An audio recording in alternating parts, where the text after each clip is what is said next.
On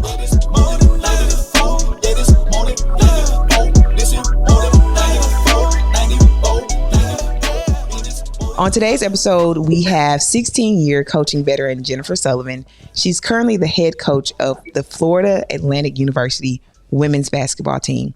Sullivan made her way to Boca Raton from the University of Tennessee, where she served as an assistant coach for 2 seasons. Prior to her time in Knoxville, Sullivan spent 1 season at Ohio State, and prior to her stint with the Lady Bears, Sullivan served as an associate head coach at Louisiana during the 2012-13 season. And how I know our beloved Coach Sullivan, she spent the 3 prior years with Arkansas State in her hometown of Jonesboro, Arkansas. Ooh. Shout out to the Werewolves. Sullivan coached both Nene and I. So Coach Sullivan, welcome. Welcome to More Than 94. Well, thank you very much. I am just beaming with pride right now, watching the two of you all grown up. This is just lovely. I love this. This is great. We're whole adults. Whole adults. Whole adults. Did you ever think, how many years later? I don't know. Like, it's been a while. It's been a while. I mean, it's been at least 10 or 12 years, maybe more than that, 13, maybe. I went to Arkansas State in 2009. What year did you leave? I was 2012. Was my last year. I was only there 3 years. Yeah, so I think I coached you both 2 years, at least, I think. Yeah, I think you were there the whole time. Maybe Nene the whole time I was there. Okay. But 1 year, I guess because I had got hurt my freshman year, so yeah. Maybe you came off the injury my first year. I think so. Yeah. Mm-hmm. Yeah. Mm-hmm. Yeah. And I think my first year, was it just when I think it was, I had Landon, right? Had Landon. Or yeah. Something like that. So, but we were just going to hear, like, how did basketball start for you? Like, how were you introduced to the game? Like basketball? Well, my dad actually played at Arkansas State. He was the first. I know, right? It's crazy when you're a player and a coach. Y'all don't be asking coaches questions. Y'all just be out there. But no, my dad played at Arkansas State. He was actually the first African American to play basketball on the men's team at Arkansas State. Wow! What? So, and growing up, I knew that he played. I didn't know, honestly. I knew he was a big deal as I got older. I didn't realize how much so until I came to Arkansas State to work. When I got the job at Arkansas State, it was kind of a big deal because so many people at Arkansas State that were still there knew about him. But he was a really, really good player. He didn't really push us into it. But once I decided I liked it, I started playing maybe 3rd grade. And it was just, you play. It is what it is, And then it was honestly not until my 9th grade year that I was like, okay, I think I might be really good at this. I might really want to do this. And I became obsessed. But it wasn't until 9th grade. It's crazy because I talk to so many parents that worry about their kids coming out the womb thinking about basketball 24/7. And I tell them, you don't have to. It was just click. And it did. So once I really got into it, then my dad, had me out there on the pavement all day and night, dribbling with my left hand, my right hand, sleeping with the ball, the whole thing. Yeah. We were obsessed with it. But I was young when I started playing, but I fell in love with it in the 9th grade. 9th grade. And see, I think that's what scares me a little. Not scares me, but my son, he's 13. And he's good. He's super athletic. Not the most skills. We need to work. But I think that it just hasn't clicked yet. And I'm like, when is it going to click? I don't know. Yeah. But I hope. And there's no way really to force it. Either it will or it won't. Or it won't. And more times in your background, it probably will. But if you push it, like I said, my dad never talked about it. It was just, do you want to go play? Now, once I told him I'm in, then he became Joe Jackson and all that. He can't. But I was obsessed with it and I loved it. But I do appreciate the fact they just kind of let it come. And I think it was probably for him too. He didn't want to push me and see me not be into it because that probably would have drove him crazy. So it's like, okay, we're going to do this. Yeah. It's not a big deal. I'm not going to press it. When you decide you're ready, then he could get excited along with me as opposed to like, why don't you act this way? Why don't you, and it was a lot of fun for me. And then as I got really into it, I got to learn more about him, see a little bit of footage, hear people talk about how good he was. That was really cool for me. So then when did it you start like, oh, I'm about to go to the collegiate level? Like when did that click for you? It's crazy. I can actually tell you the moment. A lot of people probably can't tell you the moment. I can tell you the moment for me. I went to I went to Annie Camp Junior High School. I think it's still called Annie Camp. Yeah, it's still called Annie Camp. Everybody changed the name. Okay. Yeah. And we went to a basketball camp in the summer. Nettleton is still there also. Went to Nettleton's team camp, and I would play with my brothers all the time. I mean, we would play on Arkansas State's campus at the rec. I mean, we just play all the time. And so when you're playing just for fun, you would just do crazy stuff. Like, you just messing with the ball, playing with the ball. And I was at their team camp. It's not a big deal. It's the summer. Who cares? So I came down the court and I'm in transition and I'm going up for a layup, and it's me and one defender, and I took the ball around my back and went up to score the layup. And I do it all the time when I will play with my brothers. I'd never done it in a game, but it was real natural, and I did it. And everybody just went crazy. I mean, I'll never forget it. Everybody went crazy, and that was the day. I was like, okay, I'm doing this. This is it. Certified, stamped. I got the calendar up, count down the days. That was literally the day that I was like, I'm going to play college. I'm going to go to the league. I'm doing the whole thing. So you wanted to go to the league. Yeah. That was one of your dreams. Well, it was, but it wasn't the league at the time. I was literally, how old would I have been when the league started? I don't know. Sanja Tate came home probably from the ABL to be a student teacher at Annie Camp when I was in school. So she would have been playing professional and then came to be a student teacher because you had to have a job. Like, you couldn't do that full time. And so that was the extent of my knowledge of females playing pro at that age. And then a few years later, the WNBA was formed, and I got the first WNBA ball. I watched the very first game in my house. Lisa Leslie, Rebecca Lobo. Like, this was a big deal. I mean, it was like, it's kind of crazy because the league is nowhere near where it needs to be right now, but it's growing so fast. People don't realize how much it's growing. Again, in my lifetime, it'll go to a place I never would have thought because it barely existed until, I'm sitting there literally in Jonesboro, Arkansas, watching the very first game ever played against the LA Sparks. I think it would have been in New York Liberty. And so it wasn't so much one to play in the league because it wasn't really a thing then. I just knew like Sanja Tate was a big deal. And I will never forget watching her play for the first time, play against her the first time. I was like, I want to be like her, Yeah, when she you was just had a playing love ABL. for the game. Yeah. So who was recruiting you when you? Because you went to Memphis, right? Yes. Yeah, I went to Memphis. Club ball is different. It was different for me because I grew up in Jonesboro, and there was not a lot of club teams like there are today, and so I wasn't really well known. My parents refused to let me play club ball. My parents are just, I don't know. They just, we don't let you go with these strangers and just, I didn't play with anybody. And then it was Arkansas State's team camp. My team went to Arkansas State's team camp, and Doris Geyser was the coach for the Kamikazes. It was a small club team out of Little Rock. There was the Mavericks and the Kamikazes, two big teams out of Little Rock. I remember the Mavericks, actually. And Doris was there because her niece was in the tournament. And, at this point, this is new Jennifer now. I was putting in work. I was like all about it. And I was doing my thing at Arkansas State's camp. Doris was there. I don't know what she said to this day to my parents to get them to let me play with her, but they let me play with her. And this was my junior year in high school. So at this point, I had an offer from Arkansas State and Memphis. That might have been the most two notable. Hadn't been on the circuit. Nobody knew who I was. And it wasn't a day where there was social media. There's no clips. Nobody knew anything about you if you weren't out. And I went out that summer on the circuit for the first time and blew up. I mean, it was crazy. I remember being out there and then coming home. And, you had the periods where coaches could call. And I remember my coach telling me, hey, you might get some calls or mail might come to the house. And that first day of phone calls, 6 a.m., phone starts going off. And the whole house had no idea what was going on. Nobody did. They just knew I was gone for the weekend. I came back. And all of a sudden, a lot of schools flew in. And I ended up narrowing it down to it's funny, Rutgers was in my top list. And that was really cool. I didn't really fully know who Vivian Stringer was at the time. Kansas, they were involved. And again, Marion Washington, one of the best coaches of her time. Mississippi State was in my top 5.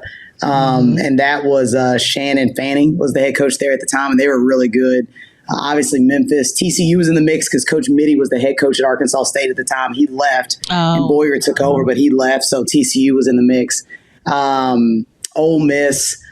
those are some of them. But no, it was really cool. Like I said, we had no idea what was going on. I mean, my dad, I don't know how he didn't lose his job. He would just come home every day to meet the mailman because all the mail that was coming to the house. And I had a teammate, Leanne Upshaw, another really talented player in Jonesboro. And, for women's basketball, that was a small little kind of cool moment for girls at that time. All I remember coaches came to the high school to sit with me during class. And I mean, we didn't know what was happening, but it was a really cool experience. Wow. You said sit during class? Yeah. That was I don't think I ever had that. Right? Can you even do that today? Yeah, Can you tell somebody sit in their class? Jonesboro High School. Y'all know Jonesboro High School. There was Demo's Barbecues across the street. Yeah. And there was a catfish place. And so I'll never forget Sharon Fanning was the head coach of Mississippi State. Her and her assistant came to spend the day with me. And her assistant went with me during school.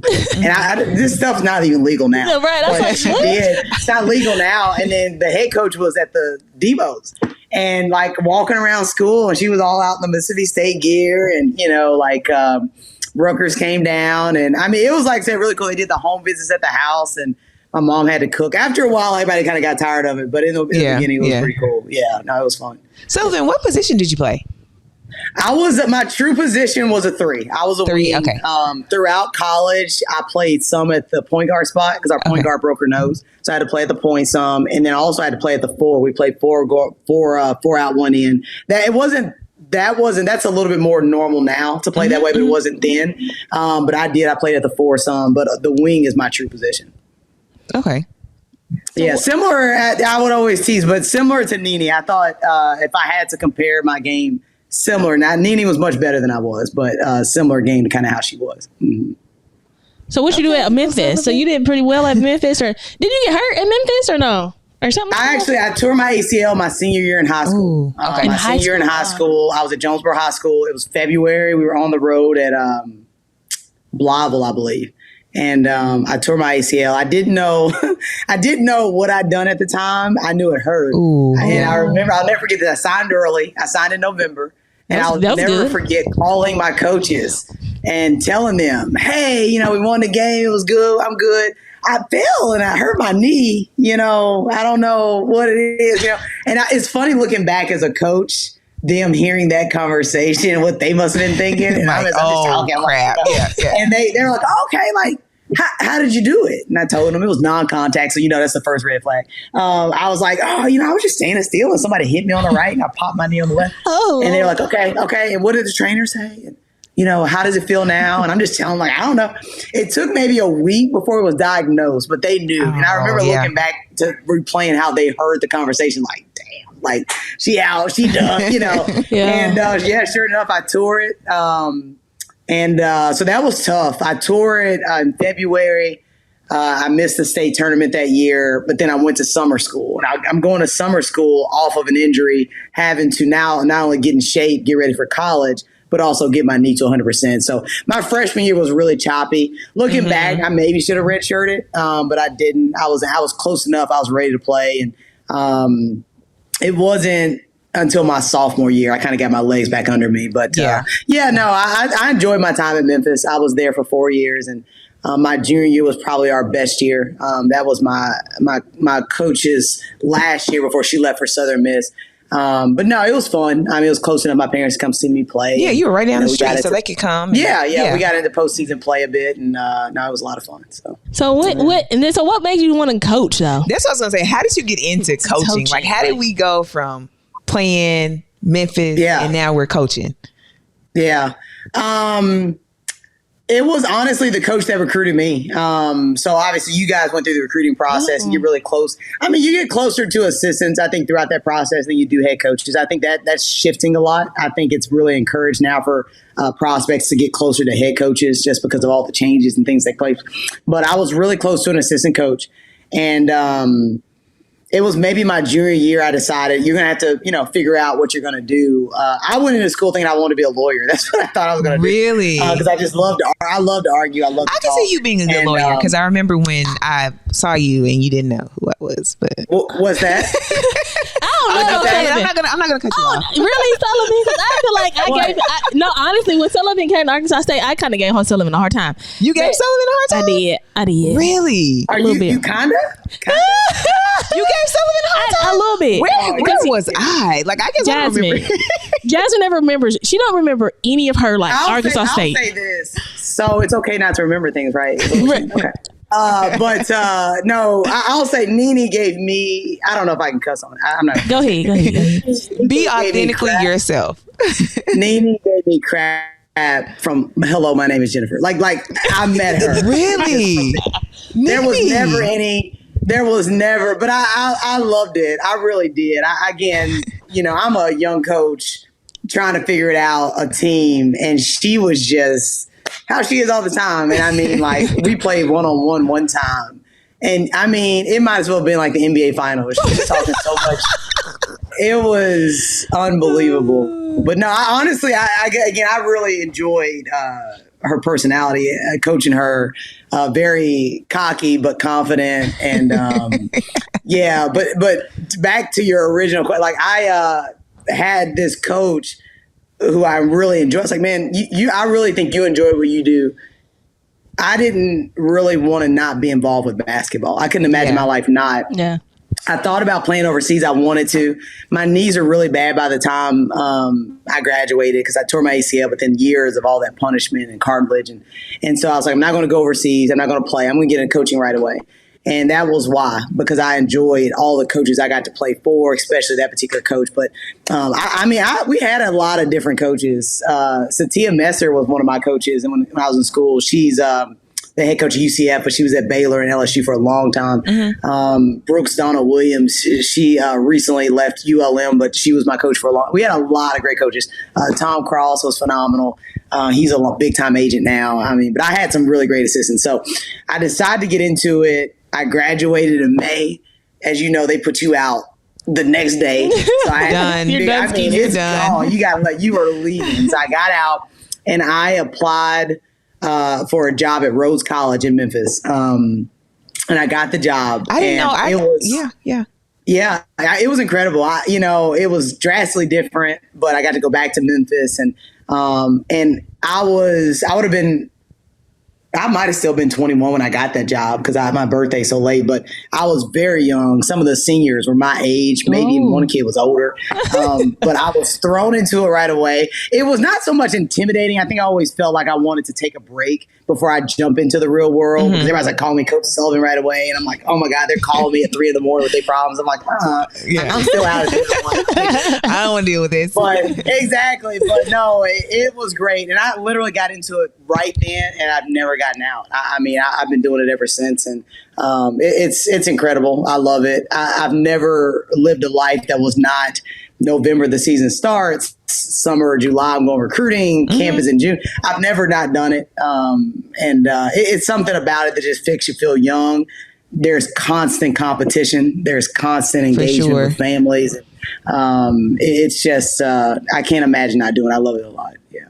Because you went from Rhodes to Memphis, right? And then to Arkansas State. I did. I was at Rhodes for 2 years and that was a D3 school. So that was really cool for me. And honestly, I just cannot speak enough to how great it was to go play Division I basketball and then go to a D3. Yeah. Where it was like academically based. They were like in the library all the time. All of my players now, they're doctors, they're lawyers. They are brilliant. But basketball for them was like an outlet. It wasn't even like real. Like, I'm just doing this for fun. Like, They came from my school. Okay. It was awesome. I enjoyed it. Now, when I got there, I was like, we ain't practicing long enough. We ain't going fast enough. What are we doing? I'm just like, but it was really, I worked for a great guy that just like, let's go to lunch. And we'd be at lunch for 2 hours. I'm like, why are we still here? Yeah. But it was great because I just learned to kind of find a balance, to chill a little bit because I was so intense as a player. And so I did that for 2 years. And when I was there, I was the person that started the music for the baseball players when they go to bat. I drove the field hockey team in the minivan.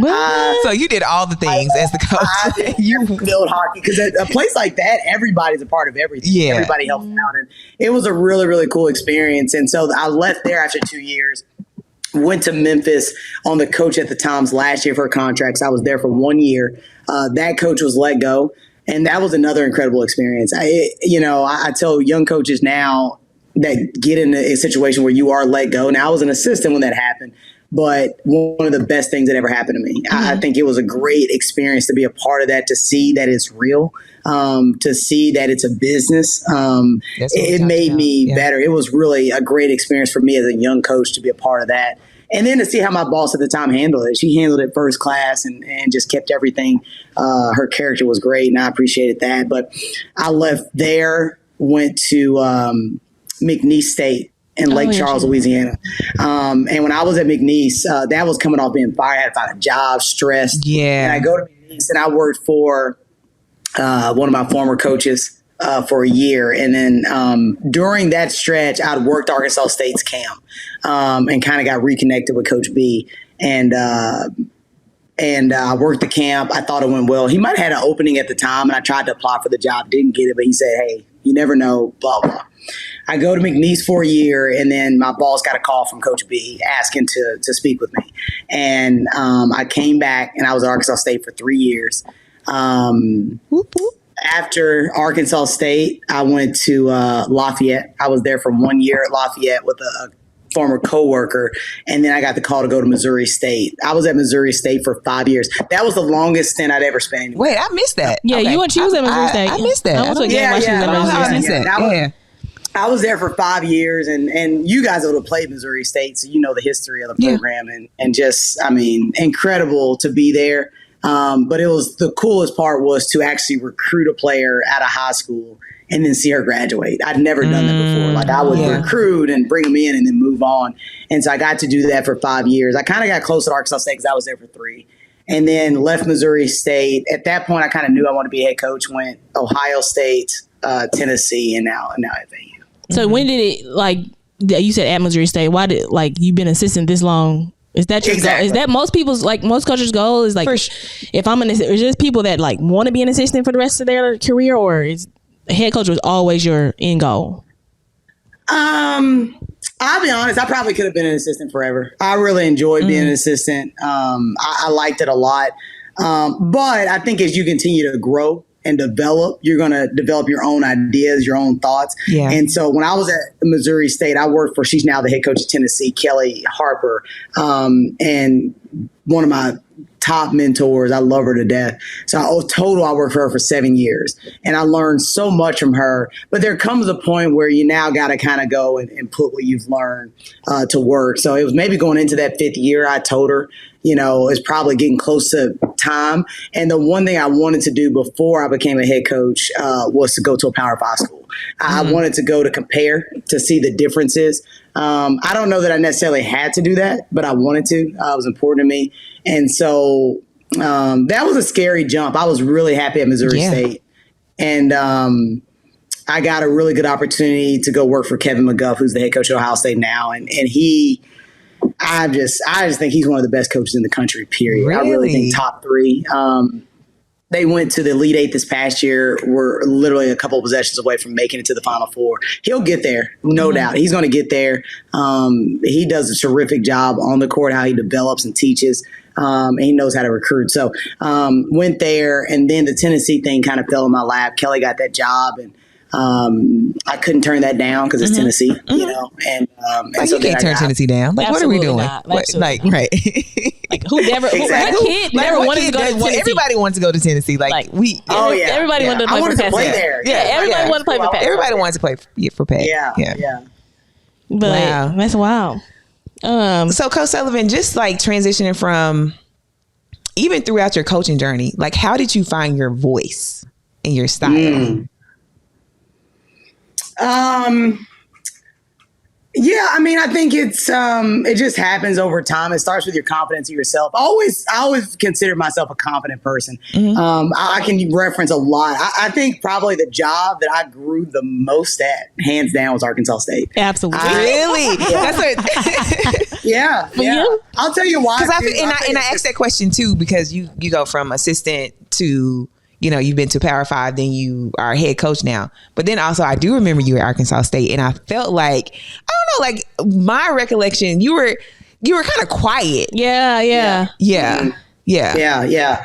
I think the first thing that jumps out to me that I enjoyed. So at that point, I've been working 1, 2, 3 jobs, and this was the first job that I was hired by a person that didn't coach me.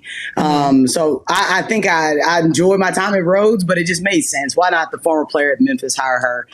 Sammy McNeese, and then Memphis. These are all people that, that's familiar with you. Brian hired me. He did not know me. He did not cater to my background as a player. I think he hired me strictly on to bring me in to be a coach. And that was scary because he treated me in a good way. I mean, he just treated me like I was anybody else. Whereas, like when you go back, like say you go back to your high school and you can go work with your former coach, what they gonna treat you like? I mean, it's like, this is, they gonna take care. He treated me just like an employee, like a coach, an employee. And that was scary. Another thing that was scary is, and I was just, again, I grew up in Jonesboro, so women's basketball had always been solid and strong there. And I mean, the Convocation Center, which is not called that now, I think, the Convocation Center was like, I mean, for me, that was a magical place. That was where it really was. But it was a good place. We had good fans. Tournament. Yeah. What's that? No, I'm just saying, it was packed. Like, we always had good fan base. We had a great fan base. Yeah. Oh, the fan base was great. So growing up at a young age there, then obviously my dad played there. That was a big deal for me to even be working in the Convocation Center. And so I'd go there, I'd work the camp, and I'd go work for Brian, and he had Tanya Ray, and he had Rebecca Peoples on staff. And as if the whole situation wasn't scary, I mean, these are 2 veterans in the game. I mean, these are 2 not only longtime coaches at the same school that have worked together for years. Yes. Okay. And you both play for both of them, very good at what they do. I mean, Tanya, confidence just brimmed off of her. She just had this swag, this air about her. And then Peeps. Peeps was incredible. Working with the 2 of them, and I would have been, I'm not even 25. I'm young. I was very young. I go to now work with these 2, and I will never forget, like, Brian, because I kind of was like, why did you even bring me here? Like, you know. And I do think he saw something in me. He did encourage me. Like, it was very easy to be quiet, to just kind of fall in line, fall in a shell, and I thought he allowed me to grow, and I think they nurtured me along, but it was very scary. It was intimidating. First year. We had quite a few, I think, freshmen and sophomores on that first year team I was there, but you guys were there. You're older. Ebony, I think, was there, and who else was older? Lindsay. It was some older vets there, and I'm a young coach, so it was kind of an intimidating experience, but it was awesome how I felt like I left versus when I came in. And that was the first job where I felt that way. Every other job, I was like, this is my coach, which I'll tell him, This was like starting from the beginning at a really, I think, strong program. And I loved it, but it was very intimidating. And so it's really cool to talk to players I would have coached back then versus now. I mean, it was scary, but it was one of the greatest learning experience of my career. Mm-hmm. Yeah, I can remember some times at practice. Really? Nene, I didn't know you were giving Coach Sullivan such a hard time. I don't know if I did a little bit. And then I remember specifically one practice, like, I don't know, I think it was Olivia. Yeah, you remember Olivia from Memphis? I do remember her. Yeah. She was like being lazy. You know how you make us run over and over and over, whatever. And I was just, nobody would kick her out the gym. I kicked her out. I said, get off.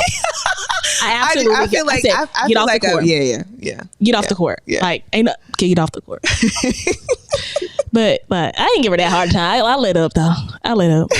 Yeah, no, I just had to see what she was made of. I didn't have to see what she was made of. That's why I just wanted to know if she knew what she was doing, because she was young. So I'm like, bro.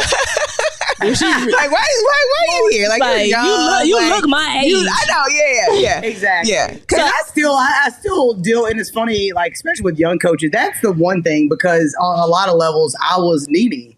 I went through a lot of assistants when I was a player, and especially if you're really locked in your focus, the first thing you want to know is, do you know what you're talking about? Do you know what you're doing? you're like, what's your voice? But on the flip side, as a young coach, you're dealing with a completely different dynamic that the players don't get to see within the office of trying to find your way. And you're dealing with a staff that's a veteran staff. And, you're finding the balance of not stepping on toes and getting your confidence. So, it's just kind of part of it. I think it's a part of the growth now process. With my staff, seeing that. And you can definitely tell the difference because you're either going to end up talking or you're not. Yeah. And I really have a lot of grace for my first time young coaches. Like in terms of your first year, it's just literally just like a freshman. You just surviving. That's it. You just survival mode. Crack, like you got all these young girls. Away, just survive. Yeah. That's it. Yeah. Learn the system. Make sure you know the system in and out. I thought Boyer did a great job of teaching his system. So it was about learning his terminology. That's all you're trying. That's literally the only thing you're there to do. Is to make sure and being okay if a player comes to you and asks you a question, if you don't know the answer.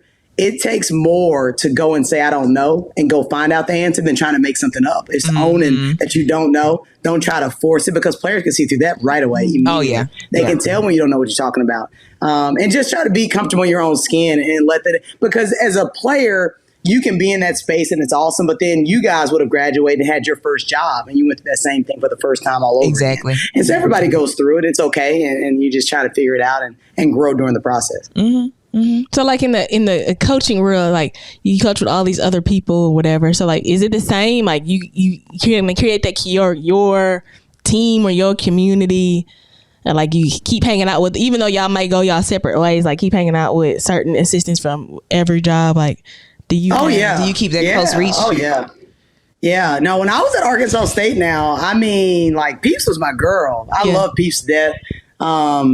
Tanya and I, we weren't super close. No. It really was almost to put in a player, like she's a super senior and I was a freshman. Yeah. And it was just figuring it out. But that's someone I got closer to once we stopped working together. I got a chance to see her on the road. And to look back, I learned a lot from her. I really did. Yeah. And I remember being able to tell her all this later as I was older. Because, again, just like a senior ain't got time for no freshman. She had a lot of time for no rookie. Right. She's like, okay, figure it out. But I learned a lot from her. And so we all stay in touch. I worked with Todd Schaefer. He's now at Arkansas. And Todd, that's my boy. I love working with him. He might be one of my biggest mentors as well. Yeah, I seen him. He was in College Station a couple of weeks ago. Yeah. When he would have replaced maybe Tanya when she left. I think so. So Leslie Larson came in and she took over for maybe Peeps. And then Todd came, and it was the three of us. So that was the staff my last year, Todd Schaefer, myself, and Leslie Larson. And I thought that was a really strong staff, a staff of people that really understood their role and what they were doing. Yeah. And like I said, Todd, I never quite worked with anyone like him.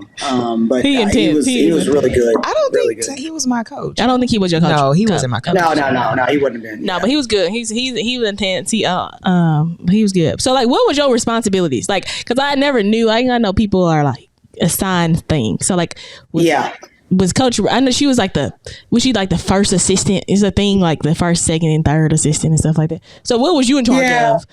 Like breaking down film or something? Not to say that that's not really a thing, the first, second, third. That is, but so much more based off the responsibility what everybody had. When I was there, my first year.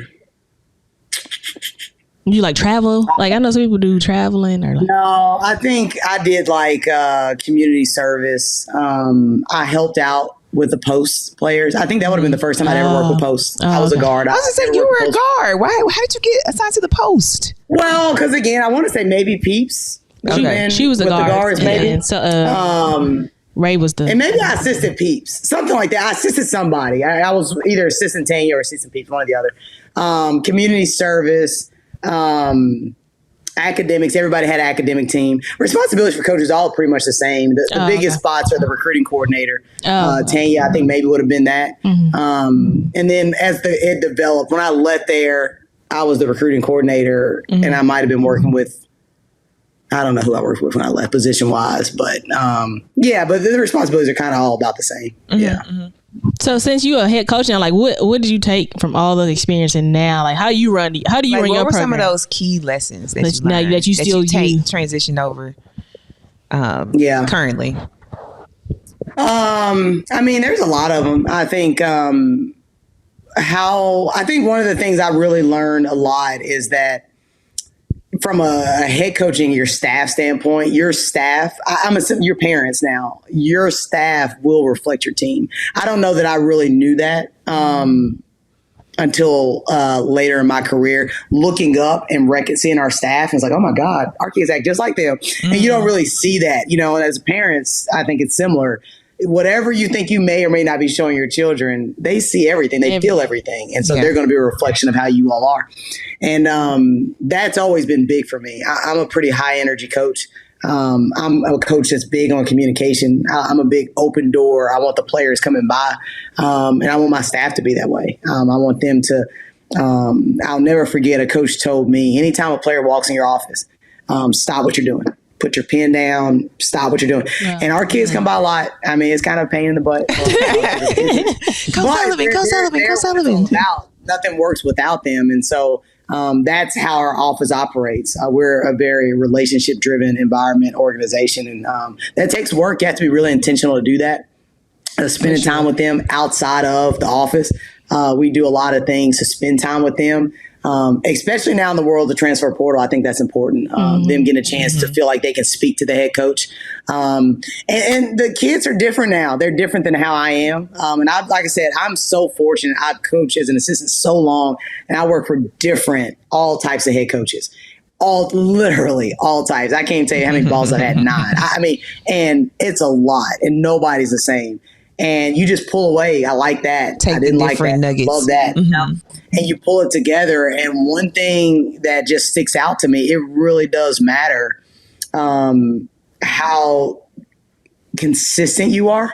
And that's honestly one of the hardest things to be as a head coach, because you want to be crazy all the time. You feel crazy all the time.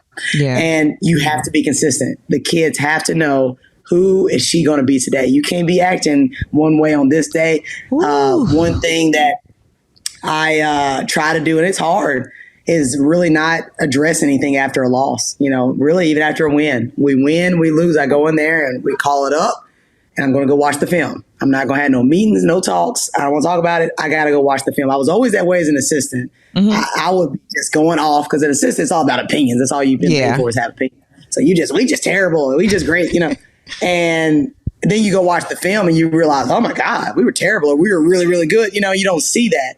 And that's one of the things you have to do, is just be quiet. Just give it a minute. Don't react right away. Don't speak right away. And that is something that is challenging to do. It's hard, but I have to really work at it too. The game ends, whether it was good or bad, you know what I mean? And then walk away, and we're going to talk about it before practice the next day, to give myself time. And that is a consistency piece that allows you not to be all over the place, because the kids, they can't handle that. And it's not fair to them. They don't know what they're walking into every day if practice looks different. My players are going to know exactly what to expect from me, what I expect from them, and how we like to move and how we like to operate. And I think that's been huge. Yeah, I'm right, because even when I was getting recruited, I was like, I'm not playing for a woman. Really? Yeah. It's just like, because they're moody. Like, I don't have time for the moodiness. And then you realize that men can be moody too. And so, like, I was like, I'm not playing for a woman. Yeah. I'm like, because I know what I can, because I grew up around guys my whole life. So I'm like, guys are one way. Like, if they're going to be an asshole, they're going to be an asshole all the time. Or if they're nice, they're going to be nice. Men are not moody. So I thought. But, yeah. So I was like, no, that's not. Any woman that recruited me, I was like, I'm not going there. Wow. Yeah. Like, as a head coach, like, obviously the assistants were women, but like the head coach, I was like, nah, I'm good on all the women. Because I think that I don't know that I might have felt the same way, but I didn't understand what it was I was communicating. It's the consistency that you're afraid of, not having that. And so moody, whatever, but it can be all facets, like, you know what I mean? And that is one thing that everyone, your staff needs to know how you're going to walk in the office. Your staff needs to know how we're going to communicate with each other. Who am I getting to? And I've been a part of environments that are like that. And I like to describe as healthy environments, and everyone can thrive, because at the very least, they know what to expect, and then everybody knows how to move. But when you don't know, and it's just like this roller coaster, because it's an emotional job. Y'all know it's an emotional environment. The locker room is emotional. All of it. It's just a lot of personalities get to know each other, and so you got to bring some sense of consistency and a foundation for everybody to operate around. And that's, like I said, it's not an easy task. Our staff, we talk about, we work at it a lot. But that would be the biggest takeaway from me. Having been a part of programs that have cut down nets, that was the case. There was no confusion about what everybody was supposed to be doing. Everybody knew what they were supposed to be doing and how to do it. Everybody knew their role. It's about knowing your role. I'm telling you, you know your role. You know your role. It's gonna work. Like I'm the steering wheel. I can't act like the brakes because it's like the vehicle is not gonna move. It's not gonna move. Man, I wish I would have played for this Coach Sullivan. Ooh, man, no, not in a bad way. Like I'm just saying, like that's crazy. Yeah, just to see the evolution and everything. Like, right, because she was quiet. But yeah. So that's good. But if I don't know who I was going to see is quiet coaches don't feel like you need to hear this and think you need to go do the most. I'm just saying, it wasn't that, but you just didn't say too much when we were at practice. Is what I'm saying. Yeah. Like you had conversations with me, like sidebar conversations. Yes. But it wasn't never like at practice. So like you never was like, Nene, what are you doing? But like, I was doing my part anyway. But and that's going back to again, I think, even as a young coach, you're like, man, I wish I was running around talking like Tanya. You don't know. You got to find your voice. But yes, exactly. It's not only that, but I'll never forget leaving there after 3 years. And we made the announcement and I'm leaving. And and this always speaks to, an impact maybe you had on a program or your time. Mm-hmm. The players that either came by my house, that came by the office and just sat in the office. And I was in shock. I had no idea. But it was amazing to have players come in, people that worked there, Miss Betty, like people, I worked there with so many great people. And having people stop by, and you just kind of feel like, did you do anything while you were here? And I did. I felt like that I did, and that was really cool. And you definitely have to stay in your lane and run your lane, and everything that's supposed to come will come. And I'm fortunate that's happened for me. Yeah, no, because Coach, like you were quiet, but like Nene said, you would pull somebody off to the side and have a conversation with them. Yeah, like we knew, at least like I knew you knew what you were talking about. It wasn't all like fluff, No. Yeah. No. I think we had one hard conversation about. It's we had like one hard conversation. You and me. Yeah, I think it was like because she's like, Nene, you go in that gym and they just. I forgot what it was. It was like you just. I remember when Nene's go like ahead, what? Don't go in there. Like I guess they just knew like. I can't say the story without names, but like, just know. Don't say names. Don't say names. I can't. So then I can't say the story. Then I can't because I can't explain it right. No names. Yeah, we had a few hard conversations. She was like, and I was like, yeah, like I was listening. So much of myself. I saw so much of myself in Nene. I mean, it was it was unbelievable. I saw so much as a player, not as a coach, as a player. Yeah. I mean, I remember me, and it's just the thing about Nene is like. Insane talent. I'm serious. Just an insane talent. Your size, a 3-level score, tough, could post up. I mean, just the whole thing. But the thing about Nene, just very little patience for people, her teammates. I mean, just very little patience. You're going to do this, you're going to get this, or I ain't got nothing for you. And I was the same way. I literally, it's funny you said it earlier. I threw a teammate out of practice when I played. I remember it. I'll never forget it. And I had to learn as a player. And I remember, I feel like at one point saying that to her. Like, I think like that's the conversation we had. Like you being so great is awesome. And I was like, man, I will sign anything to watch you play. I'll pay the money. But what difference does it make if you're doing it by yourself? Like, I mean, she was just like killing her teammates in practice, like talking crazy. But like, don't I want to play with you? Like, and for sure did. I knew that. Watching her go through that, like literally having to soften, and it's like the most cringe-worthy feeling in the world, having to because you want to just. I don't understand why they're not like me. And right, that's my issue. Like, and I'm like, I want you to be as competitive as me, but you're not. But the one thing about Nene, I will say, is above anything else, she wanted to win. And that is a coach. Yeah. As long as I got a kid where I can wave that carrot, they got to want to win. Because I've had players like Nene that didn't care about winning. All they cared about is how they looked. She cared about winning more than anybody. She would have, kicked the dog, some game. It didn't matter if she won. And that was good for us that she cared about winning, because then I could talk to her. But if she didn't care about winning, it's like, ain't no point. It's like, what's the point of it? They lost. Yeah. So the only person that I really, and I tell Jess all the time, the only person I didn't really get onto was Jazz, because even though Jazz forgets all her memory, but I don't forget all my memories. I just had a lot of shit going on. Yeah, and I forget that you're the whole baby. But Jazz, at least when I knew what I was getting out of Jazz every single time, right? So I didn't never it was one instance, and Jazz bro, you gonna have to get up off me. I think I had pulled your jersey. You remember I told don't ever touch me. She's like, just don't ever. Don't you ever in your life touch me. Honestly, I really do think you must have been out my first year. Yeah, I think she was. She came back out my first year, because if you were out, I can't remember who was playing point at the time, but it was just we're just trying to figure it out. But everybody kept talking about Jazz. That's what it was. Or maybe, I don't know, I'm pretty sure you didn't play. But everybody would talk about her. And I'm just like, man, we got a point guard. What we gonna do? And it was like, we got to get Jazz back. We got to get Jazz back. Yeah, got by and right. I remember when you came back and worked out. And I'd seen you play, kind of. We didn't have synergy stuff we have now, so I hadn't seen you. And I mean, just the talent. You're a legit point guard, the real legit deal. But point also, guard. The fact that Nene wasn't killing you let me know everything. No, seriously. Yo, for real. Jazz, I never had to say anything. Jazz had the defense, legit point guard. The only thing that Jazz couldn't kill me on, I knew Jazz couldn't shoot a jump shot. Yeah, I was not. Yeah. And you know what? It was confidence. It was confidence. I just didn't have confidence in my shot. I was like, look, I had a kid. I mean, and I know that must have been hard for you, but as a coach, I thought it was great.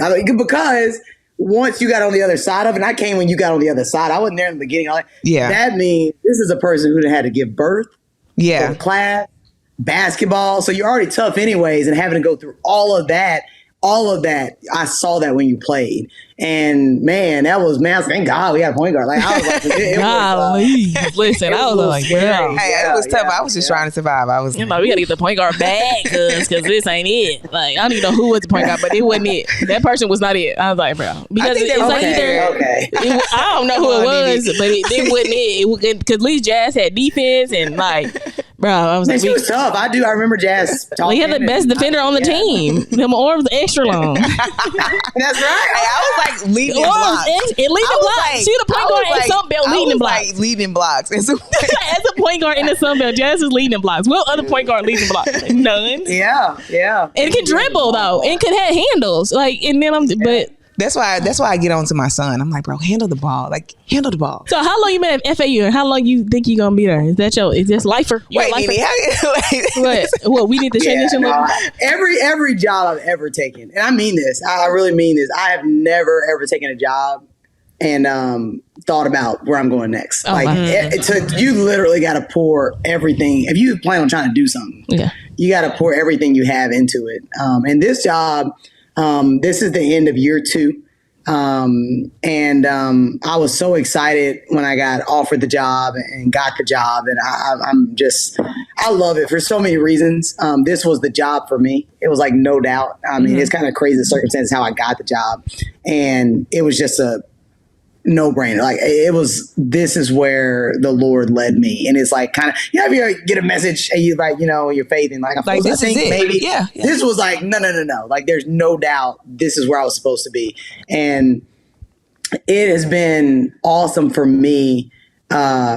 I was an assistant for 16 years, and if you've been do anything for that long, you can do it with your eyes closed. You could, and becoming a head coach is like becoming a rookie. This is me as young Coach Sullivan at Arkansas State all over again. And it is awesome. Now I'm in a place where I'm more aware of the journey and how awesome it is, even that, talking to y'all now and thinking about that time, how great that was. It was so hard, but it was also so great and I learned so much. And now getting to do that type of journey all over again, so many years later, feeling like a rookie, a freshman. And it's great. I mean, that's what's great about sports. You guys play every day as a competition. Some people, their job, there might be a big presentation once a year, or there might be something that keeps them like excited before they go to work the next day. Some people, it's their family. That's what is their, they're saying every day, nonstop, we get that, you know what I mean? In terms of the players and all that. And just being a part of this and seeing, the one thing that someone told me that I'd never thought about, having been an assistant so long, is he said, you're going to love being a head coach because you will get to design a day based around your vision and your thoughts. Yeah. And you're not, and I get it. But that is the thing that surprised me the most. As an assistant, my entire professional career at Arkansas State was to do execute Coach Brian Boyer's plan, vision, to make sure I'm making him his best self. I need to do what he needs me for, because that's his opportunity, that's his shot. Yeah. And so that's everything, making sure that I'm moving and operating the way he needs me to do. And every other boss, I embraced that. I enjoyed that responsibility. Now being the visionary, the day, whether it's great or bad, the day ended and looked the way I wanted it to. That's the best part. That is that. And I mean, being a boss, that's what being a boss is. And I love it. We got a great group, great staff, and it doesn't hurt living here. It's nice. Right? I mean, that was always the best trip too. We were always the best trip. It was always. And I got a chance to sneak out the girls. I tell people, go out. We were the Sun Belt at the time. FAU was in the Sun Belt. We're going to the American Conference now, but it was the Sun Belt. And we would always go to FIU first. And that was where you wanted to go first. Yes. It was in Miami. Yep. So we would go Thursday, go to Miami, stay the night, Friday play, then you stay the night in Miami again, then you drive over to Boca. Now, Boca is like slower. I ain't no trying to Boca. All the rich folks Boca. But to live here as an adult is the best, because you don't want to live in Miami. It's it's a lot, yeah. But it's 45 minutes away, so I can do both. So living here, this is by far the best place I've ever lived as a coach. And I've lived a lot of places, but I've never lived in like a destination city. Like I've never lived in a place where it's 80 degrees all year round. My family, we were at the beach on Christmas Day. Yeah, that's what it's like here. It's awesome. No, it really is nice. Yeah. We're going to have to come visit you. Yeah, you really should. Yeah, y'all did good this year. I kept up a little bit. Y'all did good, and the men's team did really well. Yeah. No, the men were great, and I think I'm so happy for them. Their staff, their players, they're awesome. But that speaks to when people ask, why did you go there? That's why. I want to give them all of the credit, but culture. You got to have resources and you got to be in a good situation in order to get that opportunity to make that type of run. And the head coach is coming back. And obviously he would have had a lot of suitors to leave, and the entire team is coming back. And again, that's amazing. And that's a credit to their staff. It also speaks to what's going on at FAU. So when I learned about the program, I was like so excited to be like, come down here and be the first. You know what I mean? You want to go someplace. And I've been in Tennessee. They won 8 national championships. I've been at Missouri State. They've been to 2 Final Fours at a mid-major. Ohio State, tons of history. And I've been at, Arkansas State. I've been at Lafayette. And I love the hard. It's hard to explain why. It's just something that's different about being the first, building something from the ground up, recruiting players and explaining to them this is going to happen. And some of them are like, okay, coach, I don't know. Because it's hard to buy into something. They buy in. Yep. Yeah, but when you get the right kid, and I'll use players like, you get the right kid to buy into it before it happens, they're going to work and move different. And I can clearly see what it's going to look like, but you have to communicate that to other people. And it's this is kind of the direction I wanted to go with this head coaching journey for myself, as opposed to waiting for it's already set in stone. It's already easy. I wanted to be the first here. I wanted our staff, our players to be a part of the first. And I think going into year 3, we're moving in the right direction.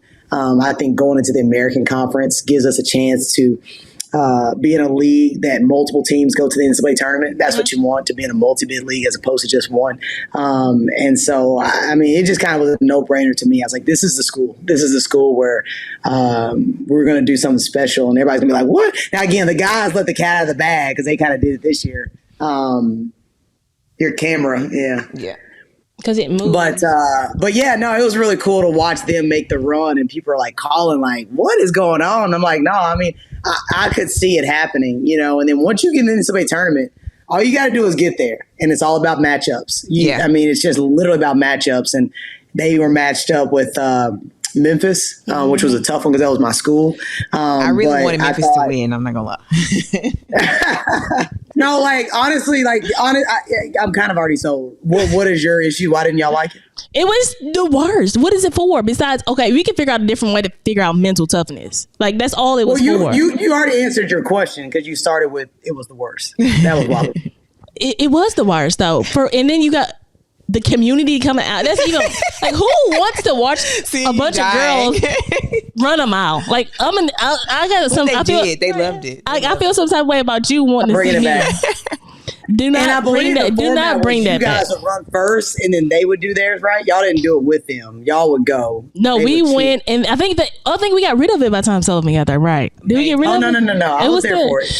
Yeah, we would run first, and then they would do they walked, or some people ran, some people walked, and we would walk with them, do their mile. It was the worst.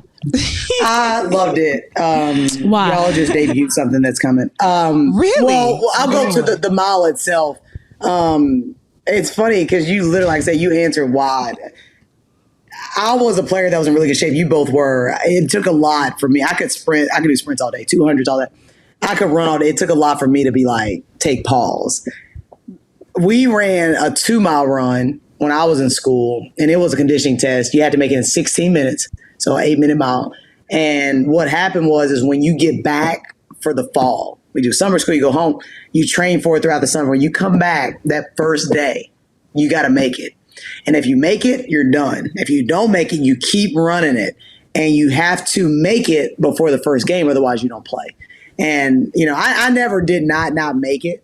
But it was definitely like this mental, my brain would go to places during this run. So I could do that though. If I make it, I'm done. I can appreciate that. But you just having to increase my time, it's just I'm done. Get a better time every time. Like we not out here, we not track athletes. But like if you tell me I gotta make it in 16 minutes and I'm finished, I'm gonna hit that thing right and be done with it. Yeah, and the community part of it was great. I really enjoyed that. No, I thought it was great. I know the community loved it. They thought it was awesome. Oh, they thought it was the best. Nobody that played at Arkansas State loved the mile. I'm telling you that right now. Nobody. Maybe one person. I feel like maybe besides the coaches. Like really, nobody, no player liked the mile. No. Not even Brittany, who was exceptional at it. Yeah, Brittany was so good at the mile. Yeah. So you gonna make these kids run a mile, 2 miles? They did last year. They did a mile last year. They crushed it too. They were all anxiety. They were all freaked out, and they crushed it. They did a great job. But at least you don't make them do it week after week, though. I think I could appreciate just stopping after. Well, we had like a build up, and then they had a set time they had to make. You at least gave them the tools to be successful. It's not like, look, we just finna do the mile. Like, no. I just remember you guys did good. I don't remember you doing bad. Because we were in shape, but it was people that struggled. It was like I remember girls struggling. I remember like if you struggle so bad, you would run before everybody else got out there. It was one. I can't remember her name. It was one girl. She would always have to run before everybody else got through because she was that bad. It was bad. I don't know who it was, but I just know it was a few people out of my 5 years there. Like nobody got to see them run because they was that bad. Wow. Coach Sullivan, final gems. Yeah. For those players, right, that are looking to play Division I basketball. Ooh, what are you looking for? Because what are you? Because I get tired of these parents. These parents are terrible. The parents are. And I got a brother that has and my niece that they think they just know everything about what a college coach is looking for, and I'm trying to tell them that's not what they're looking for. And this AAU thing, and I'm over this AAU. Like it's not AAU. Like it's not the AAU we grew up. I told you I think 12 and 13, we won the nationals. We were the best team in the nation. Yeah. Like the kids will never get to experience it. Like going to Florida, doing all the things. Like that was amazing. You had to make it to Florida. Like that's where you were shooting to make for. Yeah. Now it's just showcasing. We had a thing. My niece came down to Nike Nationals. Yeah. But like she had a showcase in College Station. And it was like they were guaranteed 4 games. It wasn't no single elimination, double elimination. They just got 4 games. And it's pretty much a showcase. And I'm like, and they have a mercy rule. Like if you're getting beat by like 20, like Why? But then that's the point where you have subs or people that don't get to play that much. Put them in there and let them get not let them get hurt, but like let them be out there. But they call the game. I'm like, I ain't come back. Watch this. I can't. And they're not. These coaches don't know what they're doing. Like they're just. Like girl off the street, AAU coaches, all these AAU coaches, I don't know nothing. Anybody, and I'm just like her. I mean, like, and I think I had talked. Schaefer was there, and I think my niece's coach was Schaefer's former player, and I went over to Schaefer. I said, "Homegirl don't know how to coach." he's like, "Nene, she's young." I said, "Bro, like, they were in like what defense were they in? They were in like, our Landis team. They don't even play zone. He made their coach all 94. Yeah, but I don't know what they were. Old girl couldn't figure out how to offset it. And I'm like, how are you somebody coach? You don't know how to offset the zone. Yeah. I can't. Yeah. And I said, you out here coaching folks' children. Like, what are we doing? And you don't know how to do it. Like, bro. And then you got like 3 other people on the bench. Like, when did this become a college? Like, they had like 2 coaches on the end. He trying to coach while she trying to coach. I said, y'all doing the whole absolute doing the most. Like, it's terrible, Sullivan. So what you got for these folks out here in the streets? They want to play D1 basketball. Tell the people. Tell the people.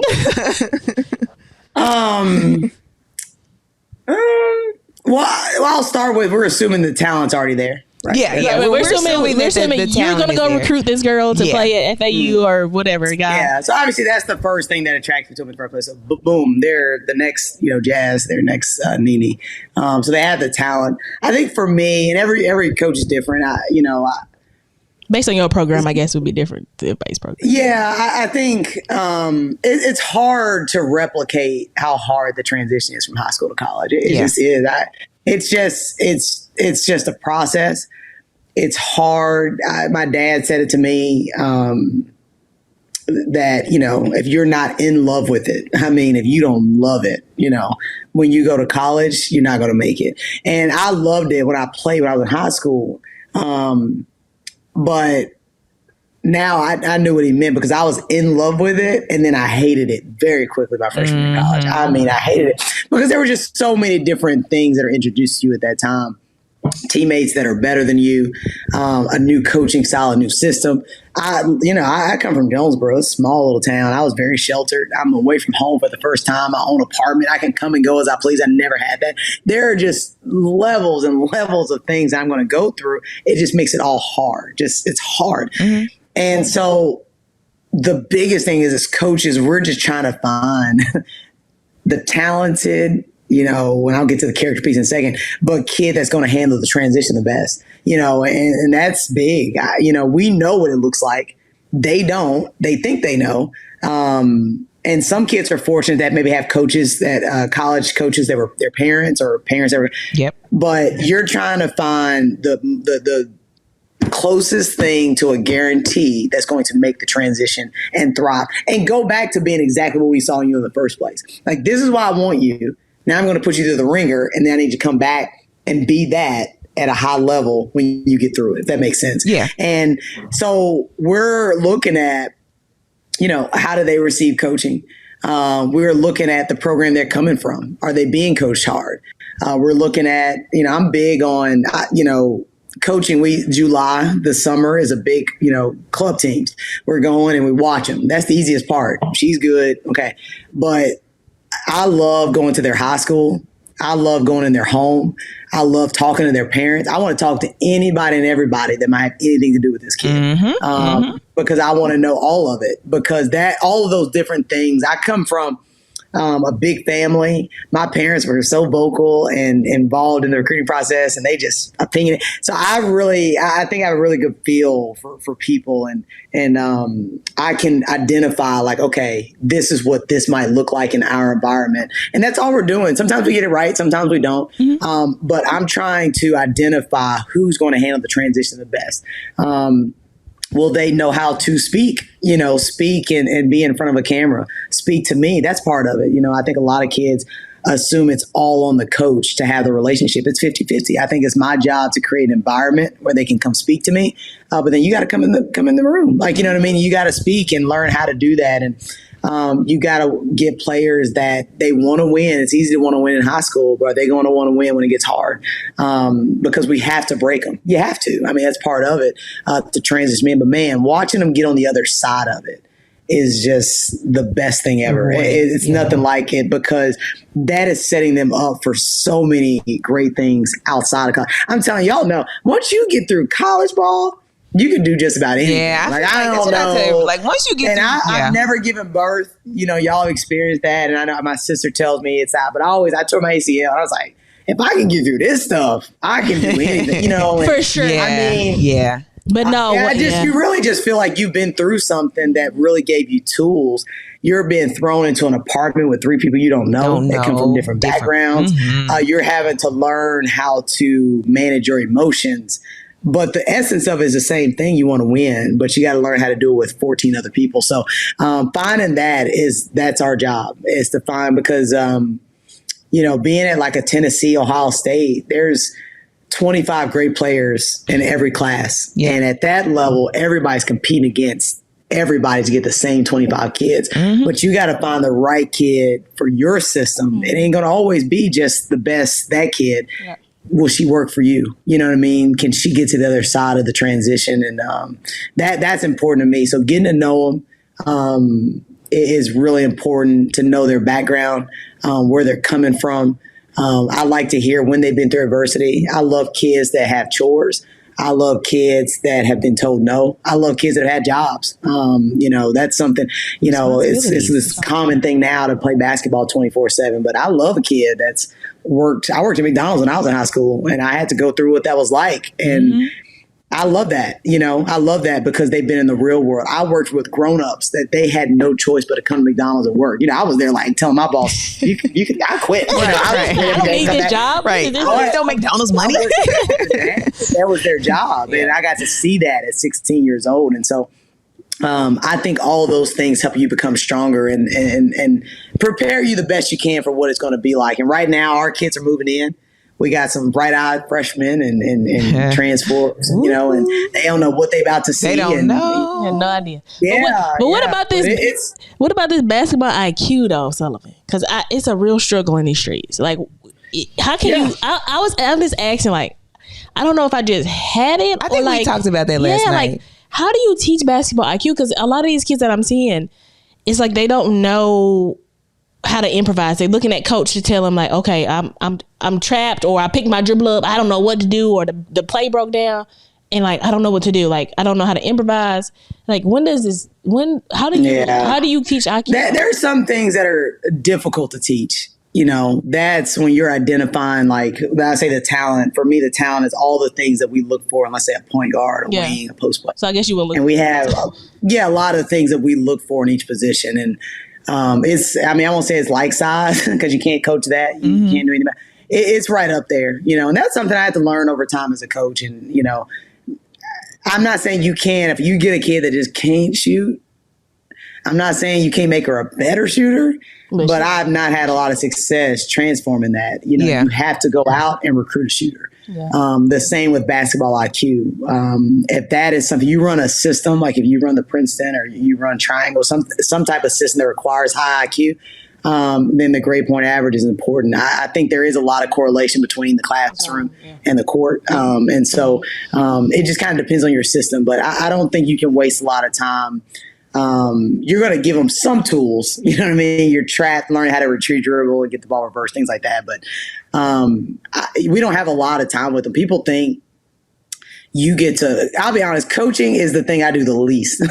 I wish I could sit and watch ball all day long. I wish I could coach ball all day long, but it's not what they do. It's not what we do the most of. We don't get nearly in the summer. We get 4 hours 4 hours a week on the court with them. It's not a lot of time. And then when you get a lot of time, you don't want to wear them out. You got to balance it. When I played, 3-hour practices were the norm. We try not to do that. Because they, an hour and a half is about, what they need. And you might start at 2 and then scale it back. But you've got to identify what you need and then get them there, because you're not going to transform. It just takes too much. It takes from other people. So I think IQ is important, but I recruit it. I don't necessarily try to change it when they come to us. Yeah. No teaching that. You just got it. You ain't got it. It's Yeah. what it is. Yeah. And everybody's you level is different. Yeah. I just people need to know what y'all looking out here looking for, because they just assume that because I scored 30 points that everybody gonna come flocking to me. I'm like, that's not Are the you issue. coachable? I've said it time and time again. Are you coachable? Oh yeah, no, that's huge. Being coachable is important. Being a hard worker obviously is important. But I think it goes back to all those things we try to identify what it's going to look like. Being a good teammate, we'll ask, what does that mean to you? When you hear me say that, describe what a good teammate looks like. You had a good teammate. What did it look like? What was she doing that made her a good teammate?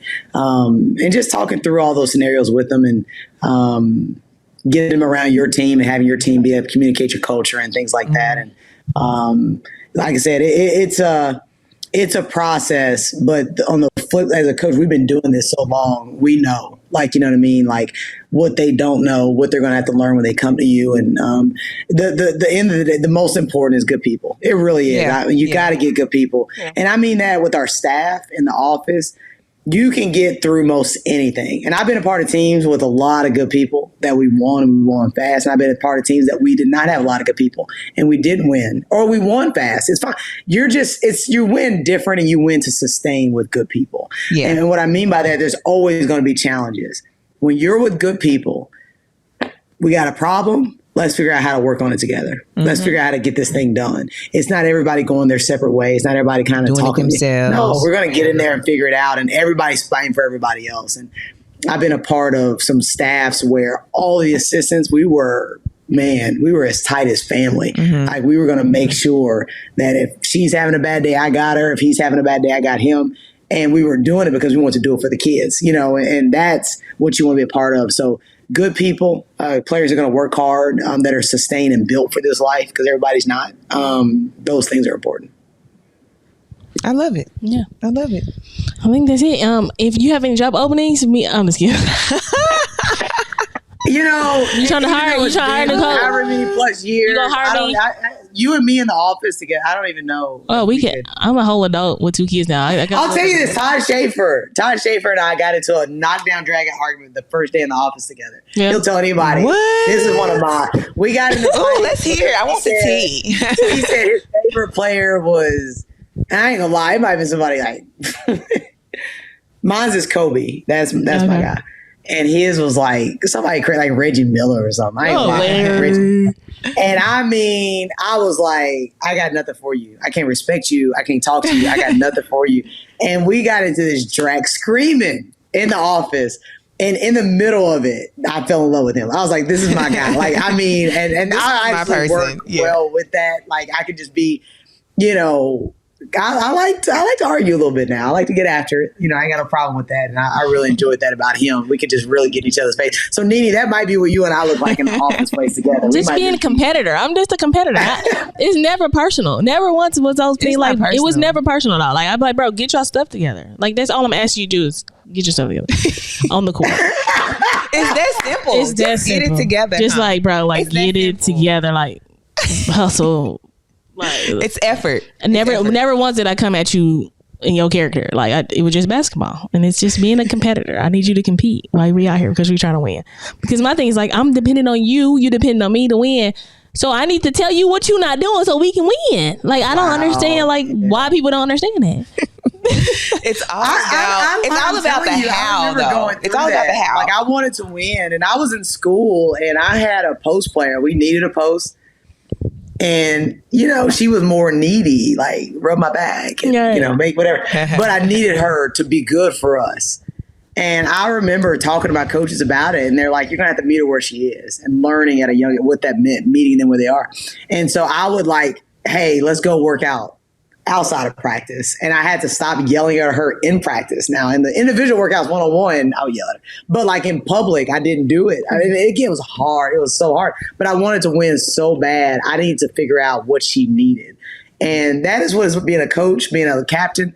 You have to decide that this is who I am, but I want to win so bad. I need to find out, how does Jazz need me to talk to her? Mm-hmm. And then I got to do it. And then I got to find out how I need to talk to Nene. And it was always awesome when I came across somebody like Nene, because I could speak her language. I had to work at it. But with other people, man, I'm like, hey, let me walk. Let me walk. Don't touch me again like that, cuz. Do not touch me. No. And I think I kind of worked at it. Like I figured out Shay Scott. I figured her out. And I could get Shay to pretty much do what I needed her to do. Yeah.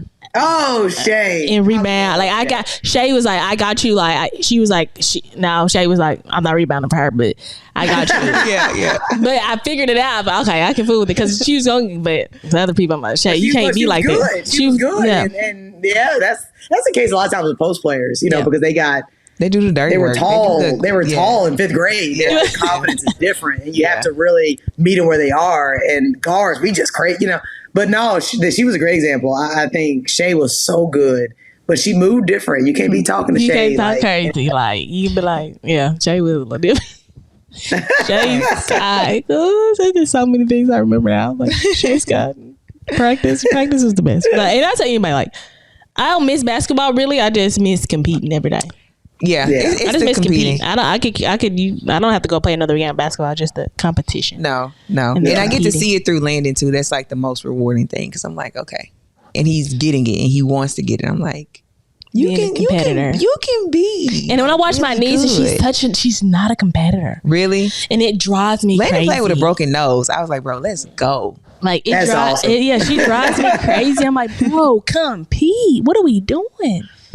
Yeah. I told her the other day, I said, I know too many coaches. Do you think I didn't call them up and say, go watch my niece? No. Oh my God. Like poor kid. I feel for you. No, but she needs to know. Niece. But she needs to know. I'm like, bro, go. I'm like, nobody, I was like, compete. Like, if you just compete. Just compete. I said it doesn't take talent to go get a rebound, bro. Just go compete. Effort. It's all effort. It's effort. She don't understand. She don't have no effort. Like she won't ever have any adversity in her life. It's just the way she just grew up. And like kids nowadays just. But that's my thing too with no Landon. Adversity it's in like life. not because Brad's gonna be a trust fund baby. Like he really is. So it's like we gotta make sure we keep. I'm a little Joe Jackson. I'm like, no, I gotta make sure you got the dog in you. Yeah, so like that's what I'm saying. Like certain things, like with the bike, like bro, take them damn I'm trainers gonna make you fall. We're not, and then get like he asked me about something the other day. We were in the bag. He's like, I can't. I said, you have to figure it out. I'm sorry. You just gonna have to use your brain and figure it out. Hey, you sound like me. Like use your brain. I feel like such an asshole, but I'm like, Harper, look, just figure it out. Just figure it out. Just use your brain. These poor kids. Wow. Like you're gonna learn how to figure it out, and I'm not gonna like. Now I'll let you struggle for a little bit. Then I'll step in if I feel like. I'm gonna guide you a little bit if I see you homeboy. Now he out there. He can't stay off the bike. I said, see, and I know him because I know if I would have kept him on them training wheels, he would have been so complacent. dependent. He would have been complacent. I said, no, sir. No, sir. Go figure it out. And so we got to figure it out. I had to figure out my whole life. You figure it out. You can figure it out. Your life is no near as hard as mine. So go. I made sure of that. So go figure it out. You'll be all right. Yeah. You would never have to go to the same struggle that I had. So go figure it out. All good. But it's been good. I'm glad this is great. No, I'm glad. I'm so glad you didn't go, says Coach Sullivan. I was like, I don't know. And then I had to change the time. So I was honestly, like, after what happened in Memphis, I felt like I really had to. Like, I didn't have a choice. Because you know, I felt bad. My feelings were like slightly hurt. Like it was. We never gonna let you live down to it. I had to tally up opinions through my circle and recant it back to them, and the consensus was. I will say this. I still think my brother's reaction made it worse. I was like, that's what made it worse. My circle was like, no. Why did she just say what she was? Why did she just say Jan Taylor? Like, no, because because Coach Sullivan, I know. Like for me to recognize, I was like, okay, like Coach Sullivan, you know me. That's game. Thank you, Coach Sullivan, for being on More Than 94.